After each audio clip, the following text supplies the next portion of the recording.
everything. We have This to is get Jennifer. fancy. I don't know. I don't know You're all good. this. You're good. You stay right there. You're good. Okay, so we're live on Facebook and YouTube. What am I going to do here? I'm going to turn this on. Okay. All right. So I'm going to play the intro, and then I'm going. It's a minute and 20 seconds, and then I'm going to bring you on, and that'll be about. I am out of it. Okay, I'll be all right when the show starts. It's already started though, hasn't it? Okay. All right, here we go.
What's going on?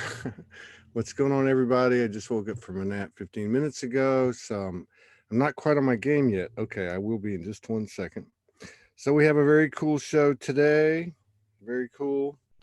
We're gonna have 7 shows today, 6 of them that we've announced, and one that we haven't because it wasn't on the schedule. It's scheduled, but it wasn't on the schedule. That's Vera and Auguste. So Morgan's gonna give me that information, then we're gonna put it up. So what next? Oh, we've already got our guest on the screen. Hey. Carlyn Shaw, as in George Carlin. She also does, she doesn't channel Mother Mary, and no disrespect, because Mother Mary is very dear to me. Yeshua, all the same thing, ditto. She does channel George Carlin. So this ought to be really interesting. Great minds think alike. That's what I'm saying. And so we actually, Morgan and I actually had the opportunity to meet her in the flesh, which was very cool. And we had a nice little visit. She's in the area, and we're in the area. So, you know, she was like, let's get together. Let me give you a little background. I'm going to just read her. I'm going to read her message to me verbatim. Because I was just playing around with some words. I said, here's the thing. I'll send it over to you. Oh, wait a minute. Let me set this up. Okay, so we got 17, 20, 25 people on Facebook, 3 on YouTube. We got 1 or 2 in the room here. All right, so yeah, she said, okay. Also, I don't know. This is how we do things here. We're just spontaneous, intuitive, creative, imaginative, and depending on what we're talking about or doing, courageous. That's the I Am Soul. So she says, okay, also, I don't know how much you know about my background. I know quite a bit because we did talk, which was very impressive. That's my words that I just interjected. Back to hers. But I want to just share a little bit about my story. And this is part of it that I know. She said, I was diagnosed with multiple sclerosis the same year. Both of my best friends were killed in 1997. So that's where my outward journey began, even though I was aware of it before then. And strangers to friends all burst out of my awareness. We'll talk about that in a minute. And it hasn't it? Oh, it's been a crazy long journey, hasn't it? So, you know, Carlyn Shaw is got big etheric balls. Oh no, I'm gonna start rhyming. But yeah, she's well, I'll let you guys meet her. So you you just had a birthday. It's always in I did the, on the Ides. My birthday's the Ides of March. I always say they say it was the most unlucky day of the year until I dropped in. Beware the Ides. But yes, I turned 42. Okay, yeah. So you were 42. You're 42. So 23 years ago, you would have been just butting into the prime of your life. You would have been what, like 22, 23, something like that. I was And 19 years old when everything oh, happened. you were 19. Yeah, there's my math. Yeah. Okay, sorry Yeah. about that. I was 19. I lost my 3D ability to make computations. Yeah. So you're 19 years old, just walked into liberation, freedom, and young adulthood out of high school, and you lose your two best friends and find out you have MS. And you're aware something's going on with you, or you realize something's going on out there. But how did this affect you? I mean, did it Um, take you deeper into talk about that. well, it's let's see, how do we even go into all this? So when I was diagnosed at the time, there was no Google. So there was no way of like looking for any answers outside yourself or learning from others on their journey. And like nobody knew anybody with MS at my age, or my parents didn't have friends. So I was actually diagnosed before my friends passed away. So when I was first diagnosed, I mean, I like to say in a way, ignorance is bliss because I didn't know anything about it. All I knew was my left side of my body was completely numb and I couldn't use it as well. And I couldn't see out of my right eye and all this stuff was happening. And when I was given the diagnosis, my attitude adjustment happened really quickly because 1 month later, one of my best friends died. And then 8 months after that, the friend that called me to tell me she died. So there was this like crazy stream where the MS, as scary and as it was, because I didn't know what it was or where it came from, it automatically kind of took a back seat. And so, a lot of people get diagnosed and there is this like label that they get handed and they start identifying with. Right. And for me, part of the diagnosis is you get an MRI and you get a spinal tap and they do all these tests together and they're like, poof, you have MS, right? So half of my test results actually didn't come back. And it's a long story, like my spinal fluid stuff got messed up in the lab. And I had such a bad reaction to it. My parents were like, well, we're not making you get it again. So from day one, when people would say, oh my gosh, you were diagnosed with MS, I would say, well, we only got 50% of the tests back. So maybe it's only 50% that I got diagnosed. So glass half full. Because all I knew was that my body had, So gone. did the symptoms persist? And so how long did that? You know much about MS and how it works? I know very little. I've had a couple of people, had like 3 people on the show. Sum it up really quickly. Sum it up super quickly. Your nerves are protected. If you have like duct tape and you have wires with duct tape, you take that duct tape off, those wires can like split, the electricity might not go through. And typically the wires are going to keep ripping in the same place that they've already ripped before. Right. So MS is your nerves and all that stuff. So what happens is it can like short circuit, but it doesn't necessarily mean it's like permanent. So there's different ways that people have MS. So when I first had my symptoms, they lasted for like, I don't know, like a couple of weeks, but you go to the doctor, you get your IV, you get your Solumedrol, which is this high steroid, and the inflammation in your body starts coming down and whatnot. But this was before I had any awareness that my thoughts could be considered toxic. And this was before I had any awareness that if how I was living was in here, wasn't in alignment to living out here, that I could actually be harming myself. I mean, no one talked about this. Or helping yourself.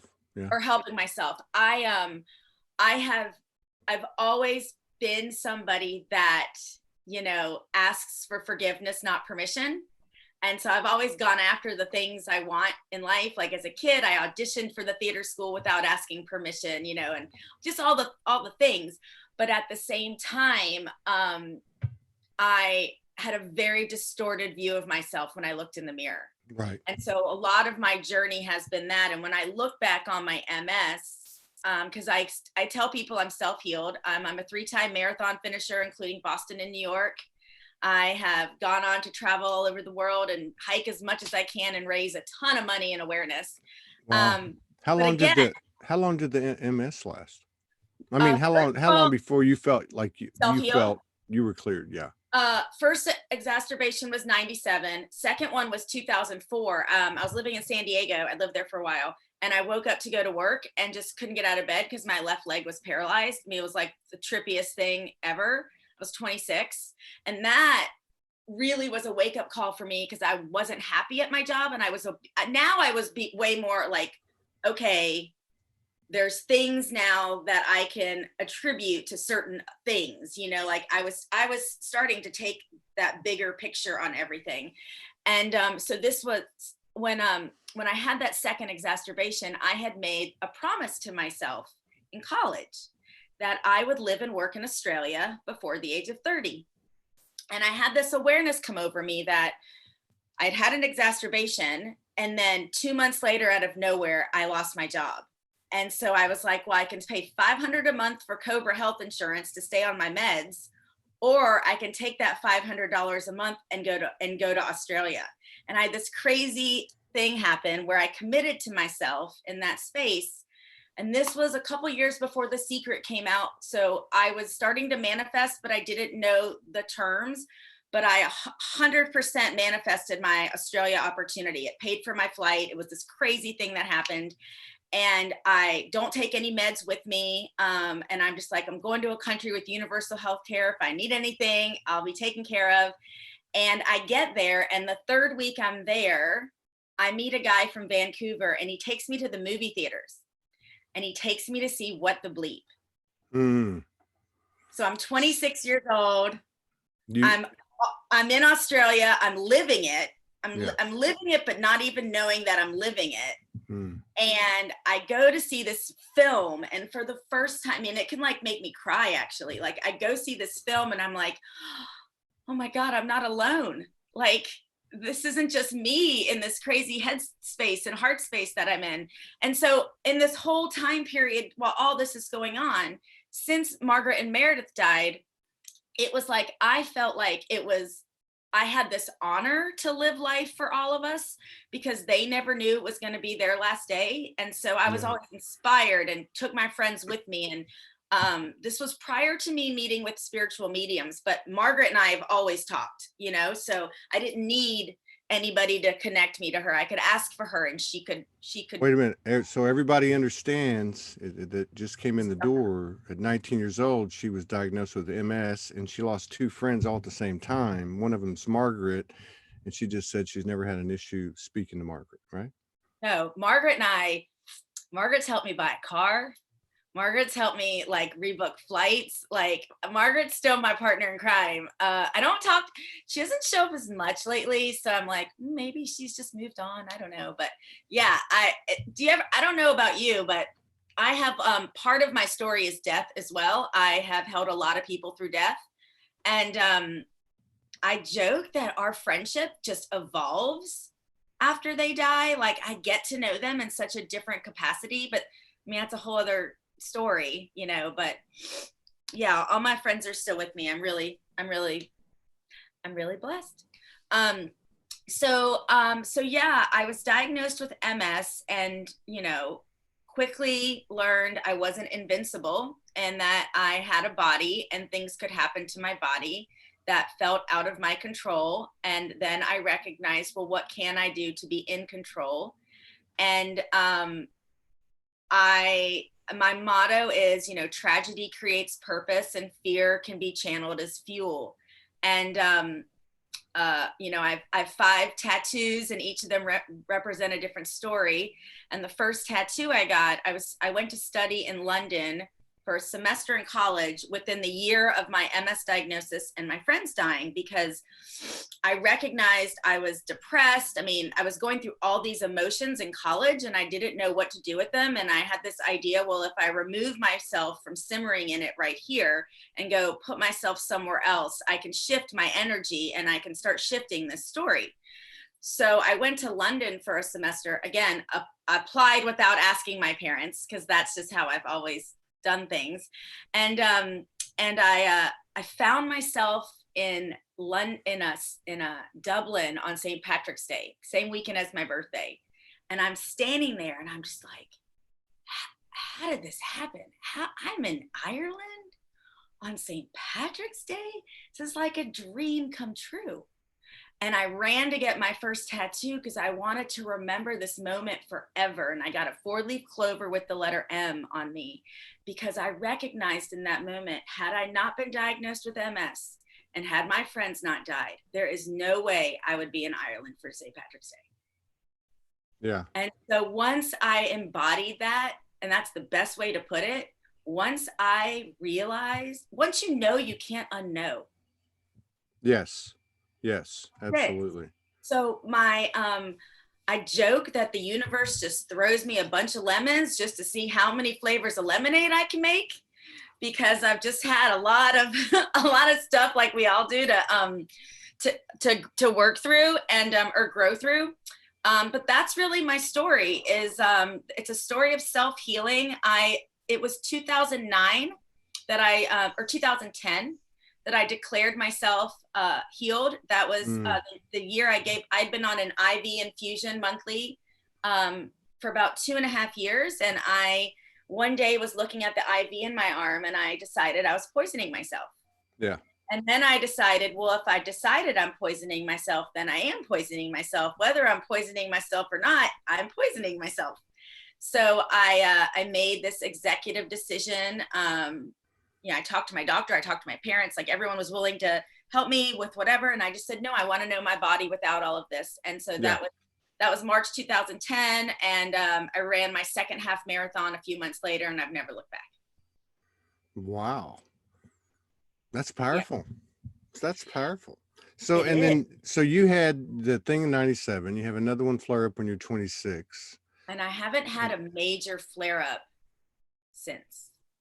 Very cool. And so then you go get MRI, like I'll go get an MRI checkup you don't really want them, but every like 4 years I'll get one. And so I have no new lesions. And I'll show you, because it's part of the story. I don't know if you guys can see this. This tattoo says love life. I don't know.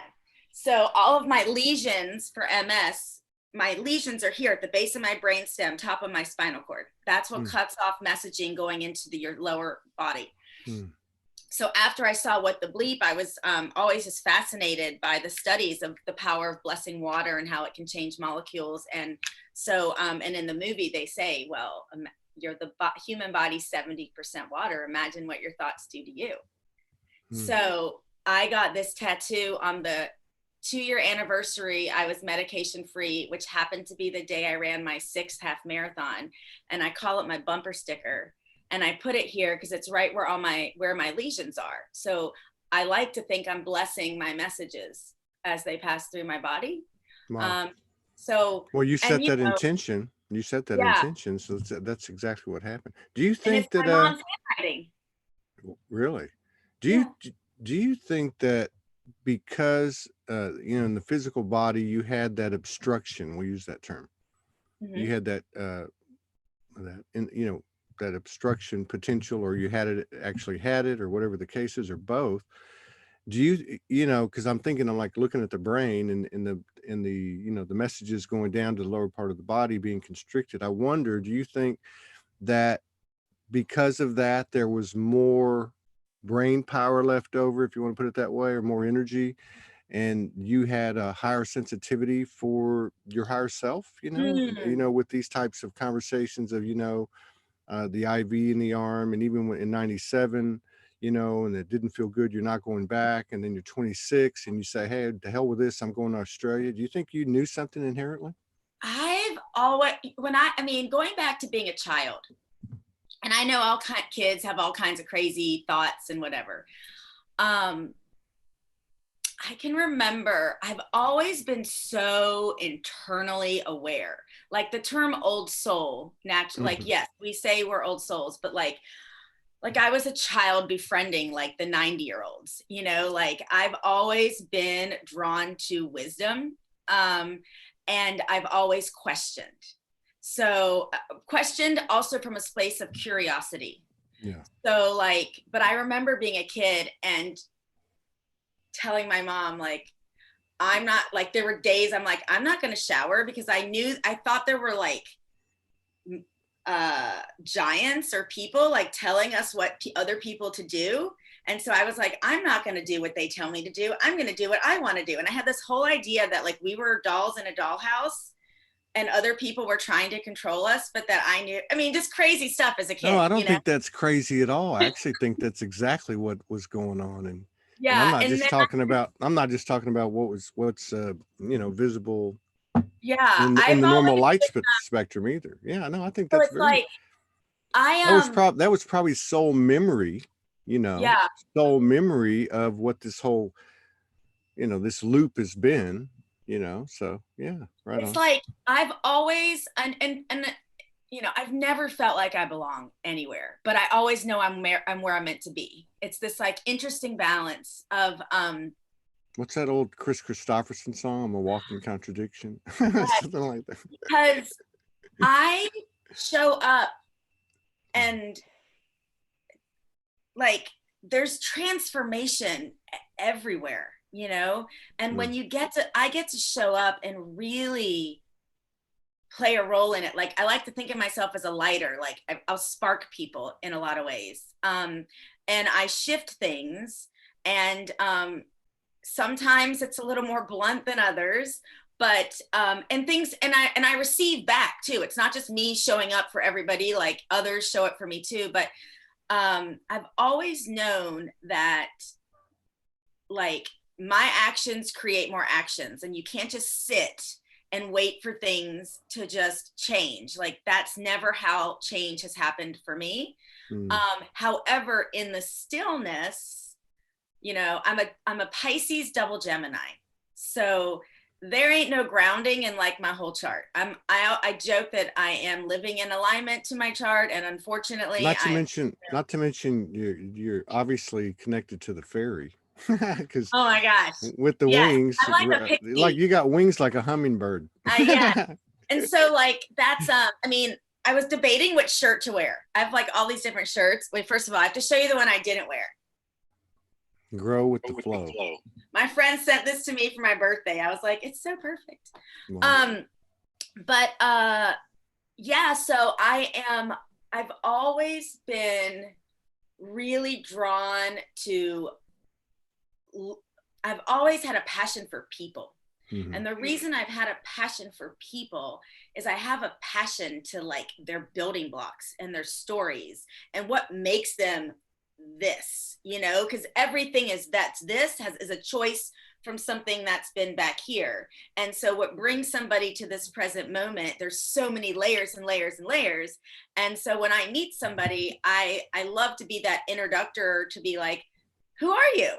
But you know, if they only want to leave it here, great. But usually we get to draw, like I create this safe space for people and I'm not threatening and I'm genuinely curious. And it's not here from a place of victimhood. You start learning everyone's stories. And I think that's what even keeps like me, I don't know. Do you ever find, wow, I got an echo.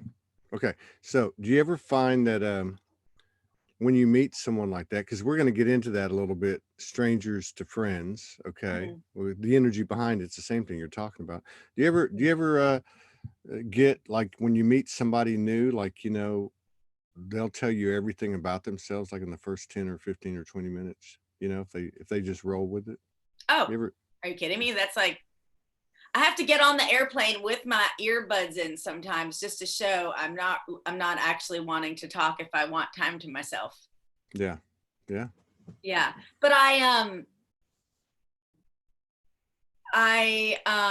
you know, I've talked to some friends from high school, like, was I always, because I wasn't always this. I was very shy as a child. I was very aware and very polite and very friendly and all these things, but I was terrified of being seen.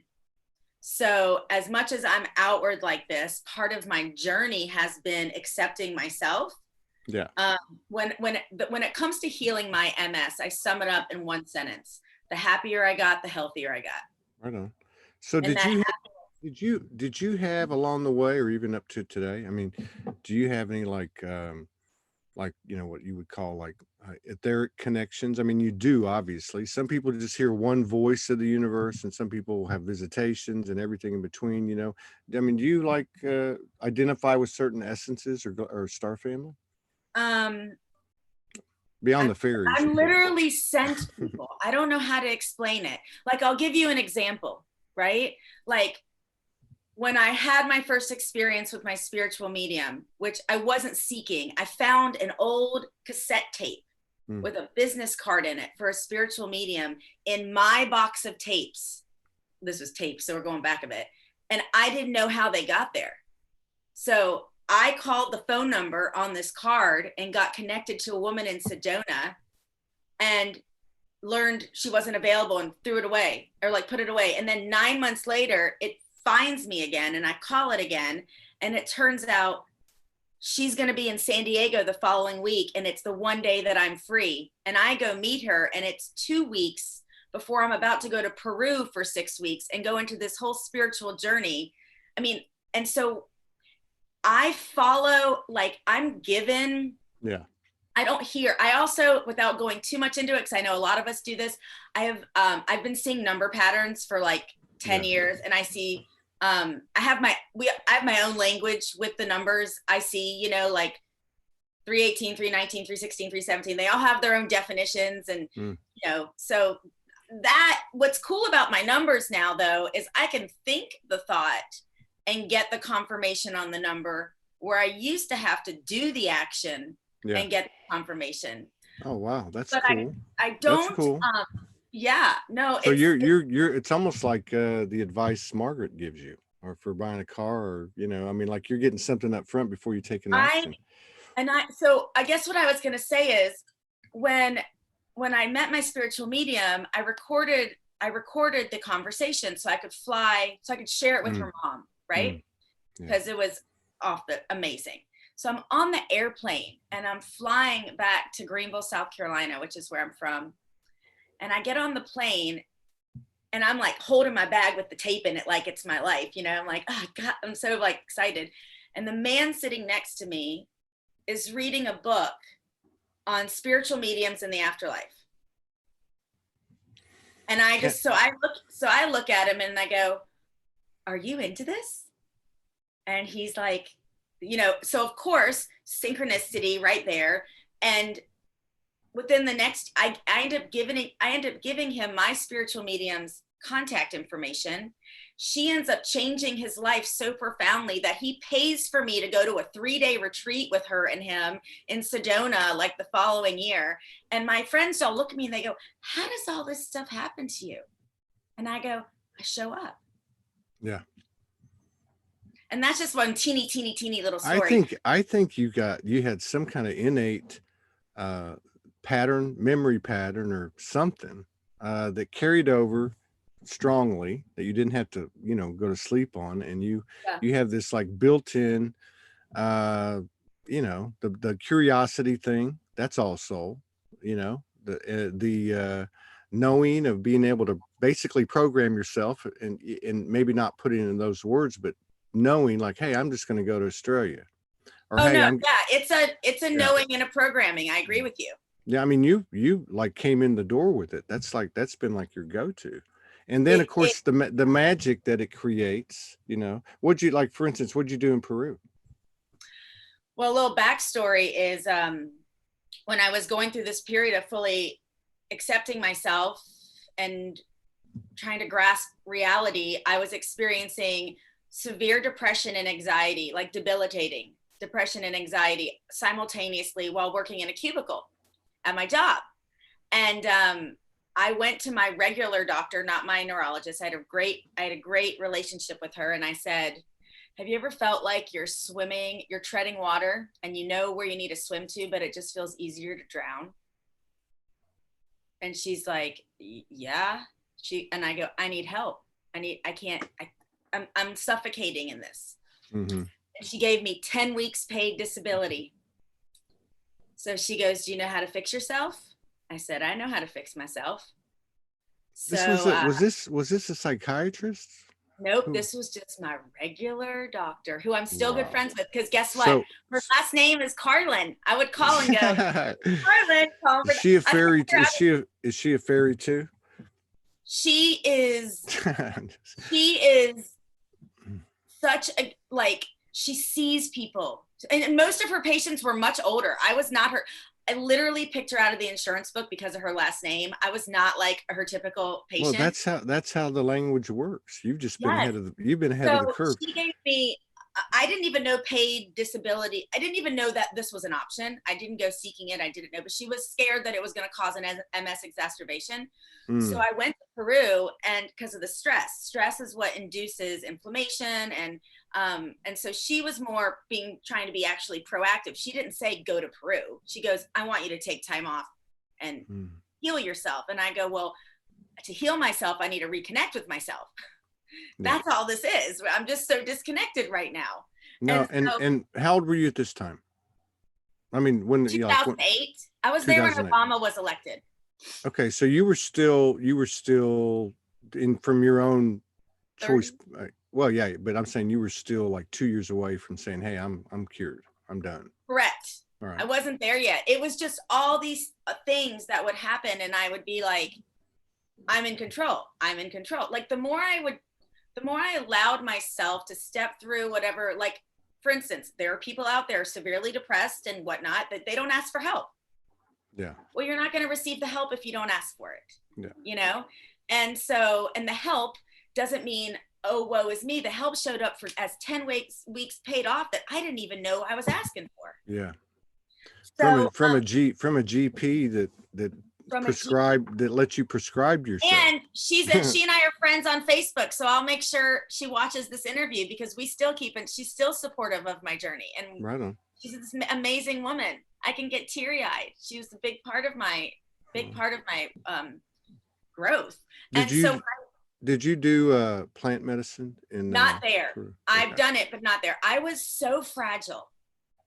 And I went over there and I found a program. I lived with a family in Cusco.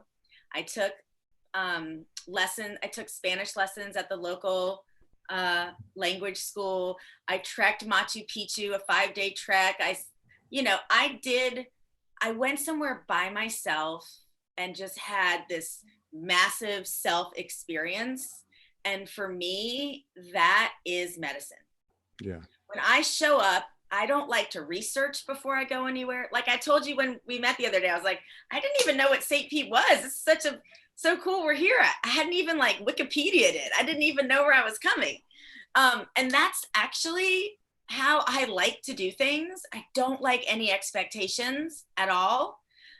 Because then I don't think we get to show up actually authentically if we have any, yeah. I mean, sure, there's certain things you need some background information on, but like, so this whole thing with moving around, I mean, you actually went traveling, you went world traveling, but I mean, like, there's a lot of people, like you might go hook up with, you were telling me with Vera and Augusti. But that in a dream world. In a dream world. Well, I don't know if I could get to Utah. But what I'm saying is there's a lot of people doing what you energetically and literally were doing. Yeah. Have been doing. Uh-huh. So bring it back to that for a second. Today, now you have this worldwide, illusionary quarantine, whatever the hell you want to call it. And you are where you are now. And you don't know where you're going. You don't have expectations. You are the that's another story. What happened on that? What happened anymore? What happened Saturday night? Oh, you're not leaving. You had a date Saturday night. You're not leaving.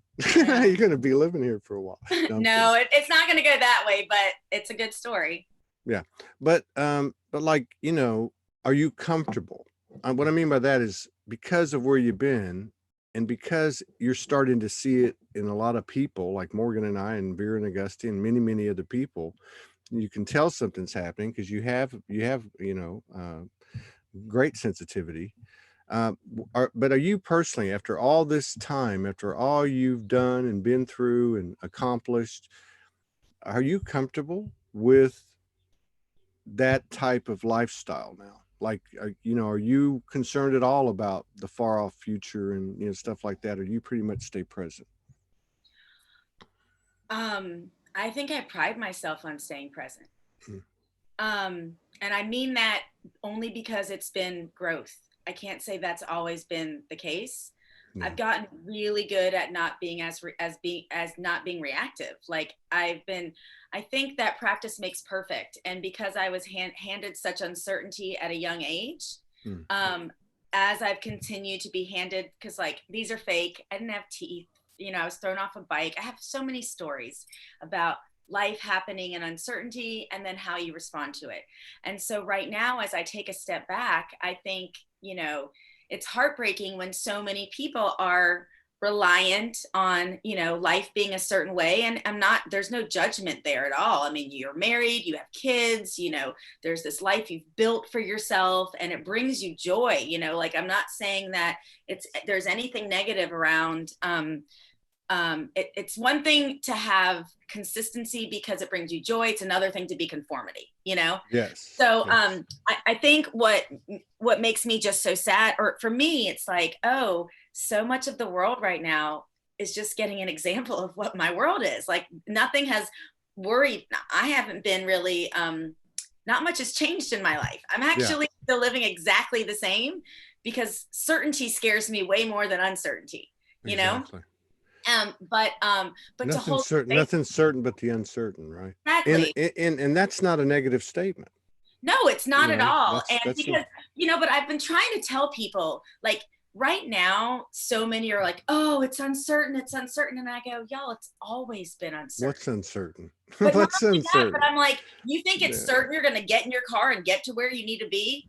No, you're just lucky. Right. I mean, that, anyways. So I think right now it is,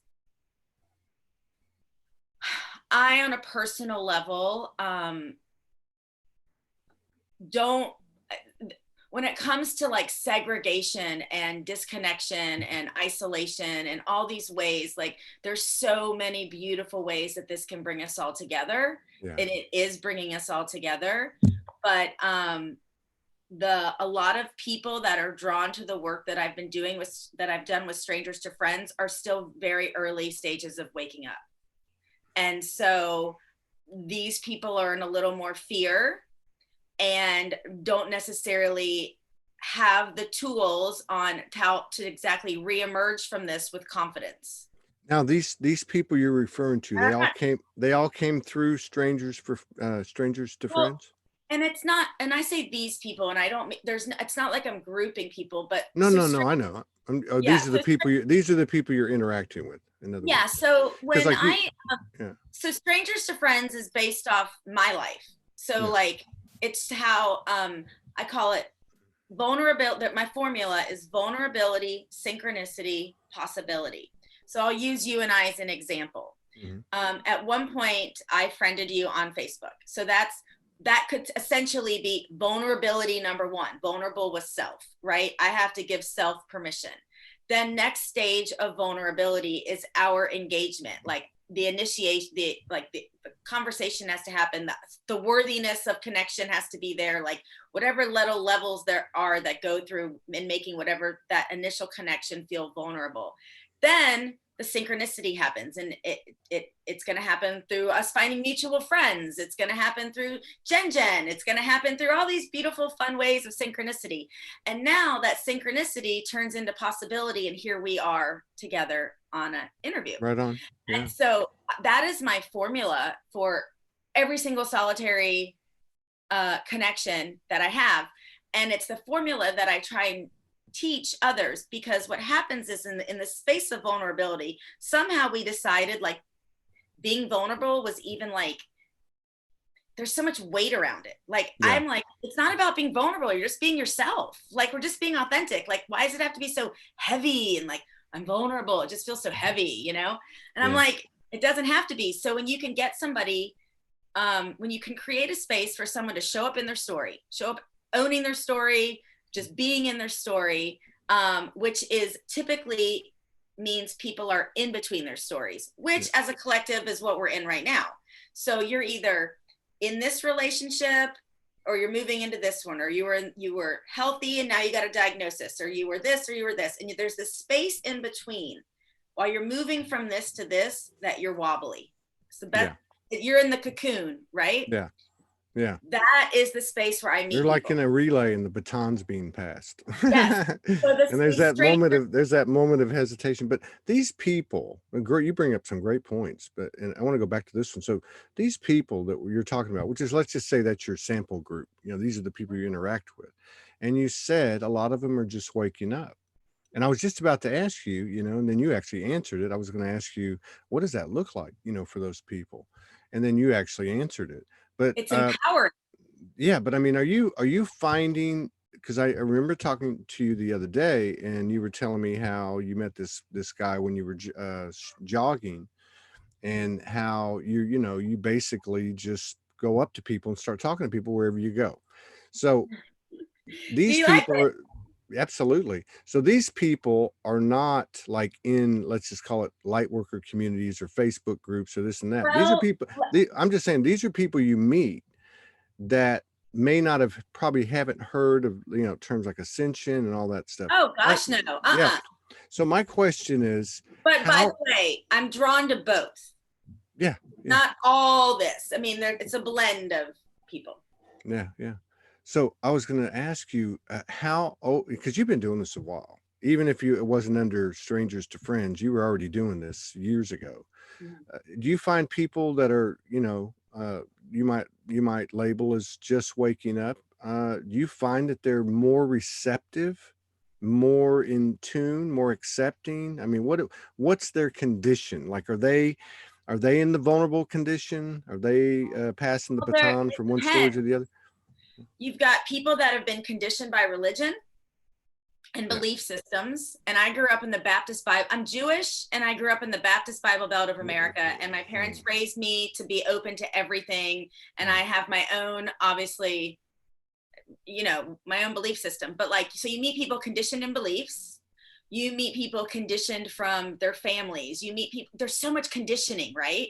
So what happens is, if I meet somebody, I think one of my gifts is being able to meet people where they're at, like this. Not I don't come at it like, let me tell you, I know all is best and here's what you should do.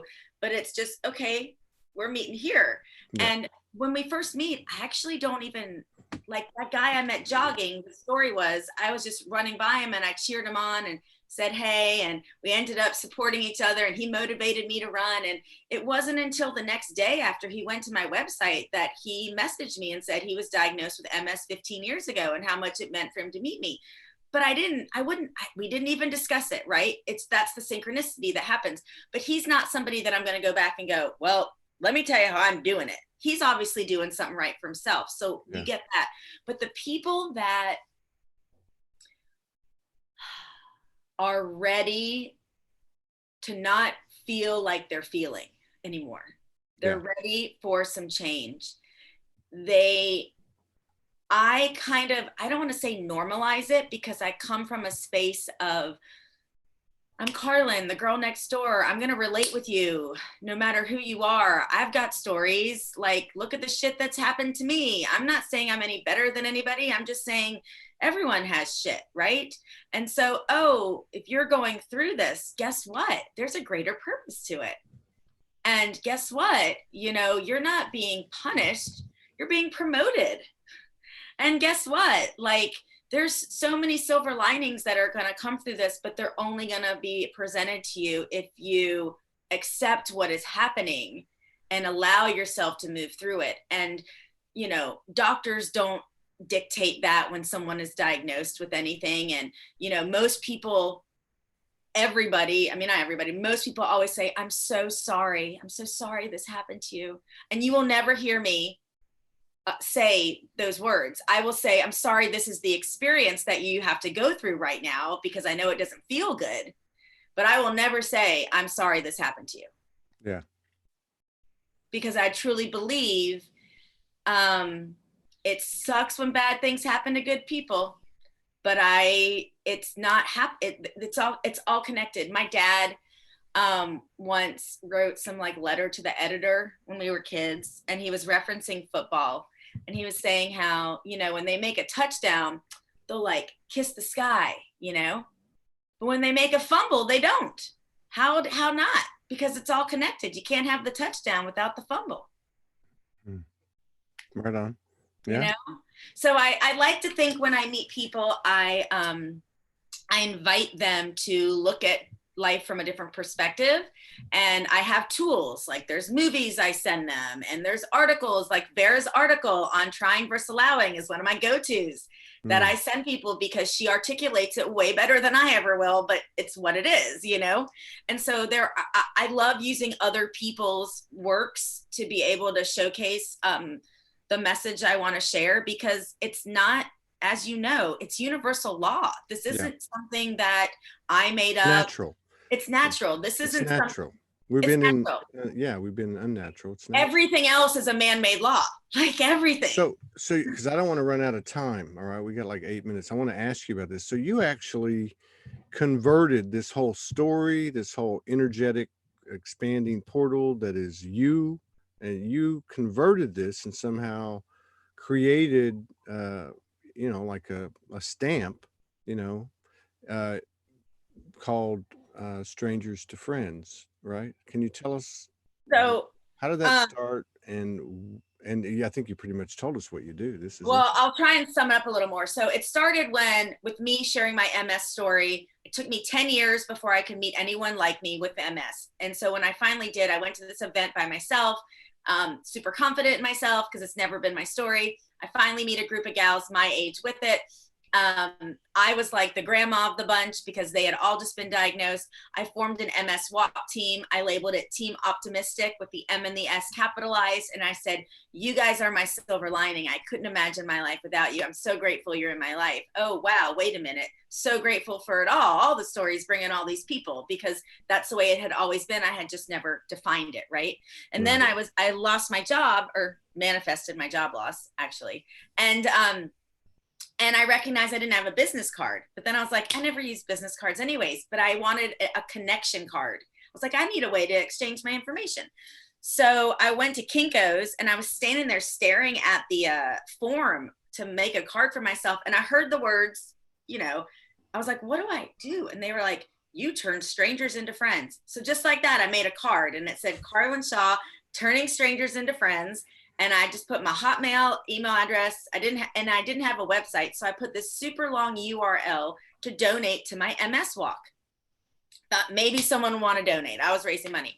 Well, what started to happen when I was using these cards, because I had to go through my own process of like, when do I use them? Is this weird? I don't have a business. Do I give them up front? Do I give them at the end? Like now they're going to wonder like there was this whole journey of like my card. And then what people started asking though was, oh, what's this URL for? I see you donate, you're raising money for MS. And I just started showing up. Well, oh, I was 19, I was diagnosed, and people would, out of the woodworks, oh my gosh, my brother was just diagnosed. Oh my gosh, my mom, oh my gosh. And I was like, oh, when I give myself permission, I give you permission. That's all this is. Yeah.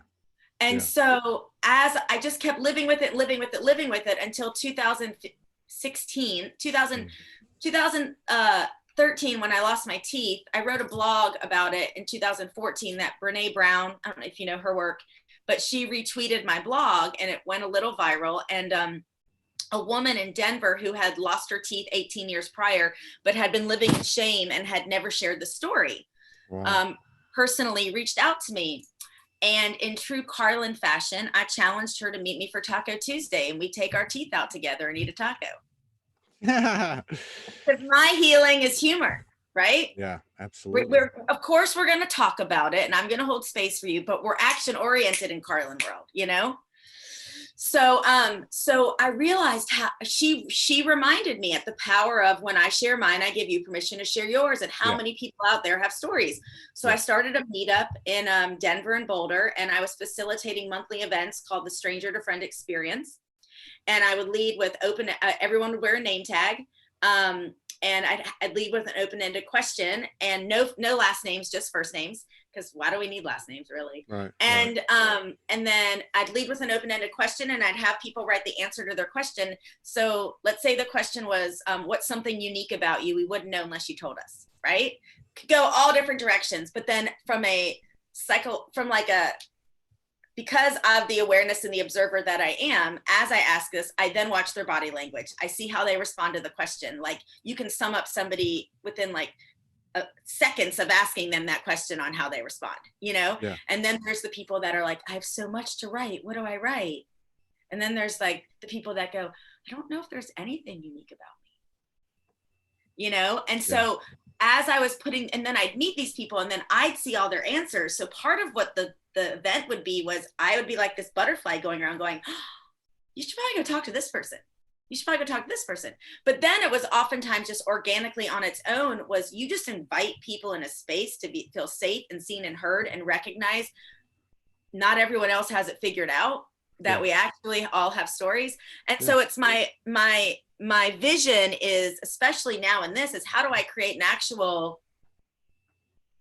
where I can hand it over and go, Todd, you can go start your Strangers to Friends group, because all these groups are going to be are people holding space for each other, but from the space of being okay with like, we're actually all coming out of a story right now. Yeah, that's right. You're sharing. And it doesn't have to be heavy. It can be like, I started a new job, and I moved to a new city, or, you know, I just, whatever, you know, I'm having a baby. It can be anything.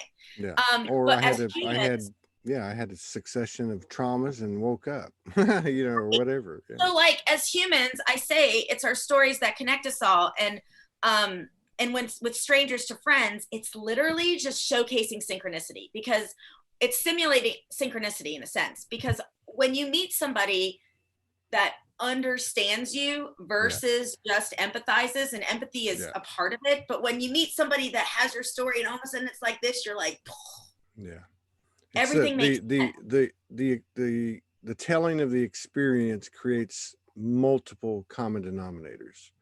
And most of all, it's not in the verbalization, it's in the energy of it. Right. Because the energy of the truth just it's a universal energy, you know. So it's like a little they're like little Solgy cells, you know, because like this, because it's just, that's all it is, just two people talking and sharing their experiences, and there's more, the one-on-one work I've done with a lot of people in like the coaching realm is helping people to accept their story and then shift that story to serve them versus set them back.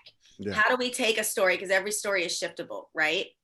And so that's a lot of you know, because I really want to invite people that are ready for this, like, to up level, as opposed to the victimization, even though I hold space for that, you know. Absolutely. But it's really in the acceptance, and it's in the now what side of things, you know. It's not what the bleep anymore. It's now what. Right. Yeah. So can you put, because people are going to ask, because we have to go, because we have another show in 15 minutes. But so can you put the links? I know you have a YouTube. We talked about that. I'm just starting the YouTube, because you're telling me. But I'm telling everybody you have a YouTube. But I do have it. I just don't have anything on it. What now? Why don't you just name it What Now? Or I'll be your producer. And I'm going to start selling these shirts too, because I want people to start smiling all over the place. Right on. So can you put the links, or at least put them on my page on Facebook on this show? But tell everybody real quick, how can they find you? Well, I'm Carlyn. That's how you spell Carlyn. So Carlyn Shaw. You can find me on Facebook. I have a Strangers with an S, so Strangers to Friends group, which I feel like we do a lot more interacting in the group. But I also have a page as well. And on Instagram, I am Carlyn Shaw is my Instagram. And there's I am Carlyn Shaw Facebook page too. And so everything is an I am Carlyn Shaw or an @ Strangers to Friends, pretty much. Right on. Okay. And then website. stuff. And You can she's gonna find it. put those links on. You could also put them on the comments on Solar G1 Studios Yeah, I would love to channel. connect And yeah, I would love to connect with people. Yeah, it's so fun. Like, I love when stuff like this becomes a catalyst to all other, see where all the connections go, that's right. so to say. That's right. That's what it's all about. Yeah. Yeah. So, and yeah, absolutely. So How look long for are you her. guys in town for? I don't know. I have no No. idea. I mean, I don't know. I think that, Maybe another 7 days, oh, that's it. something like that. I don't know. I don't know. I mean, it's not like it's a free world out there. At least that's what they say. I think it is. Yeah, Okay, I know. so we have our other host is on in 15 minutes. Hung Nguyen, the crazy dragon lady, but she's going to bring on Gayatri Singh, who's also a dragon master, and that'll be interesting. So from we start in about 15 minutes. It's going to run an hour, and then we got another 4 or 5 shows. You're a busy Carlyn, man. yeah, but you're a busy fairy. Yeah. Thank you so much. I'll see you Thank later. you. This was fun. All right, you take care.